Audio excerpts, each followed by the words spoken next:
Was it Hand Assassin? Was it Hand Archer? I don't know, but there's been some stealth changes happen overnight and a lot of data dropped into the game and the server itself. So if you want to know what this is all about, then join me in this video. What's going on, everyone? I'm BPG and welcome back to the channel. If this is your first time here, I make at least 2 Marvel Strike Force videos every single week, usually based around the event. Sometimes I do get a chance to put other videos together, and sometimes news needs covering when you notice it. So if you find this video helpful, please do consider giving it a like, subscribe to the channel so you don't miss any other content from me. And if you're new around here or not, why not hit a comment down below? I do love to talk to each and every single one of you. So what are these stealth changes that have happened overnight and the data dump? Let's talk about that. So the stealth changes that have happened overnight that I want to make you guys absolutely aware of. Firstly, if we go into our supply store and we go to the offers section, this is for those of you who spend money, but some of us do still have Strike Store coins left over from when they gave us some freebies, but you will see that they have upped the catalysts in the store, the number of catalysts that you're getting for the amount of points that you're spending. Now this, I believe, is about $50 worth of points, and I believe beforehand you were getting about 90 catalysts, so you're getting a lot more catalysts for the same value of Strike Store tokens. Now, this change went out. I believe there was a lot of feedback that went into this from various sources where the Strike Store didn't feel as good as what the old bang for your buck did. But I don't know why they don't shout from the rooftops about this when it actually happens. You know, it just seems very, I don't know, it seems very uncoordinated to me.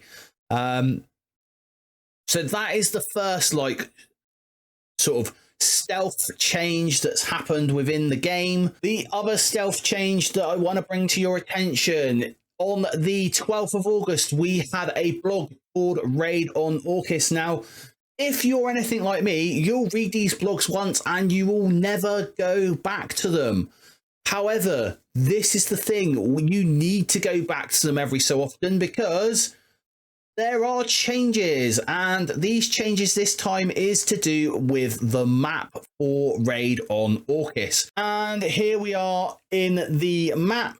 So originally when this map was launched, we had Mutant followed by Mystic, Tech, Skill, and then Bio on the left hand side, and Skill, Tech, Mystic, Bio, and Mutant on the right hand side of the map. This has changed overnight. Now, I will say this was down to feedback. They have made these changes, which is really good. But again, they really need to be communicating these changes earlier than they do and not just stealth updating the website.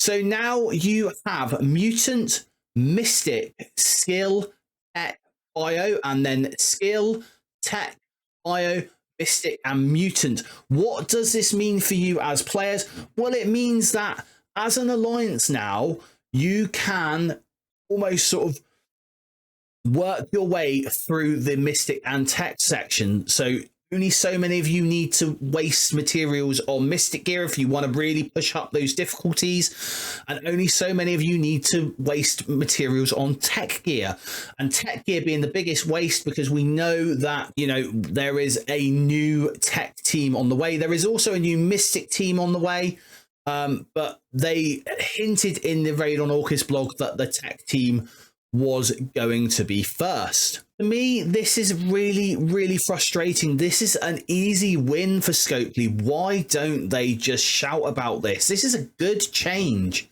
And unfortunately, having to cover it like this makes it show it like it's a bad change, like they're trying to stealthily do this on you guys.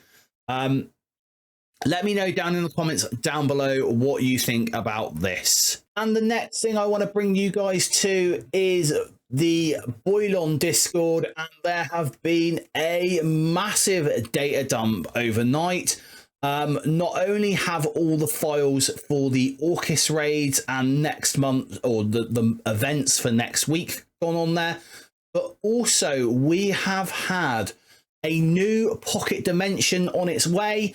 This will be requiring the Annihilator and Illuminati teams. You'll need 3 Annihilators and Illuminati at gear tier 14 and up to 18. So they are making that clear that gear tier 14 is not going to be the start and finish point for this. You are going to have to gear your Illuminati and your Annihilators up to the top levels to be able to complete this temporal dimension, this new pocket dimension. And this is the coded message from Strike, which basically is going to be the inbox thing referring to when we get the pocket dimension come and when the pocket dimension will be ending.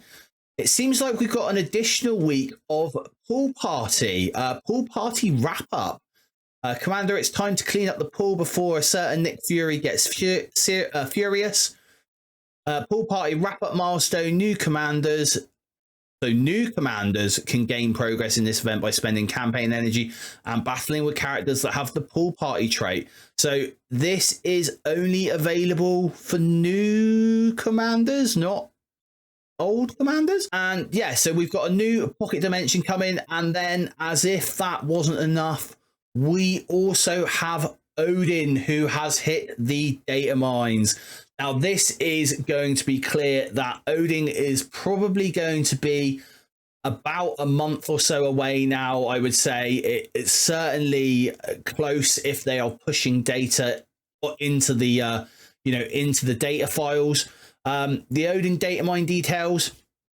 His unique piece is Uru, so he's going to share that with Ultimus and other Guardians. This does mean that if you are not yet in the cosmic section of DD7, you do not want to be upgrading Cersei with Uru, because you're going to want to keep that and any Uru that you have for Odin. He requires 5 gear pieces to upgrade per gear tier, so that is very similar to Apocalypse and Skrull. Obviously, being a Dark Dimension character, he is a 5-star unlock. But that is thingy, and he has 128 speed as a stat. So all this is found within the data mines. Let me know down below what you think of that as well. Now, as per usual, I've always got my final thoughts. I think Scopely are missing a trick here.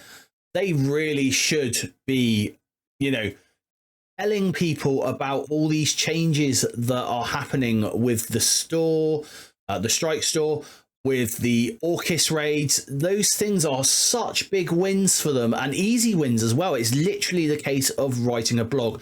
Now, I know they are not in the office for the next few days. They've got a long weekend for a holiday, and that's cool. Everyone deserves their time off, but this to me just feels like a missed opportunity. Why not let me know down in the comments below what you think about this? Don't forget, if this video has been helpful to you, please do consider dropping it a like and maybe even share it with some of your alliance mates. And until next time, everyone, stay positive.